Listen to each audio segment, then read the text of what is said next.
సీసపద్య లక్షణాల గురించి తెలుసుకునే ముందు సీసపద్యానికి లక్షణాలు అంటే గణాలు గుర్తుండడం కోసం ఒక పద్యపాదాన్ని చెప్తాను, అది చదవదాను ఒకసారి వినండి. ఇంద్రగణములారు ఇనగణంబులు రెండు పాదపాదమున పరుగుచుండు ఆట వెలది అయినా తేటకీర్తినైనా చెప్పవలయు మీద సీసమునకు. ఈ పద్యపదాన్ని గుర్తుపెట్టుకున్నట్లయితే మనకి గణాలు ఎప్పటికీ మర్చిపోము. ఇందులో 4 పాదాలు ఉంటాయి. ప్రతి పాదం నందు మొదటి 6 ఇంద్రగణాలు 2 సూర్యగణాలు ఉంటాయి.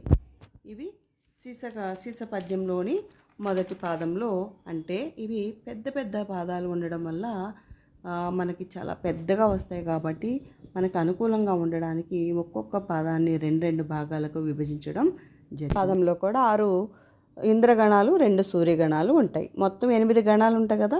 ఈ 8 గణాలు పాదమును 4 గణాలకు ఒక భాగం చొప్పున మనం 2 భాగాలుగా చేసుకున్నాం. మొదటి భాగంలో 1, 3 గణాలు మొదటి అక్షరాలు, తర్వాత 5, 7 గణాలు మొదటి అక్షరాలకు ఎత్తి చెల్లుతుంది. ప్రాస నియమం లేదు, ప్రాస అయితే చెల్లుతుంది. సీస పద్యం తర్వాత తేటగీతి పద్యం కానీ లేదా ఆటవిరది పద్యం కానీ తప్పనిసరిగా చేర్చాలి. చేర్చిన తర్వాత మనకి ఈ లక్షణాలు అనేది మనకు అర్థమవుతుంది. ప్రతి పాదంలో 6 ఇంద్రగణాలు ఉంటాయి, 2 సూర్యగణాలు ఉంటాయి. తర్వాత 1, 3 గణాలకు మొదటి అక్షరం, 5, 7 గణాలకు మొదటి అక్షరాలకు ఎత్తి చెల్లుతుంది.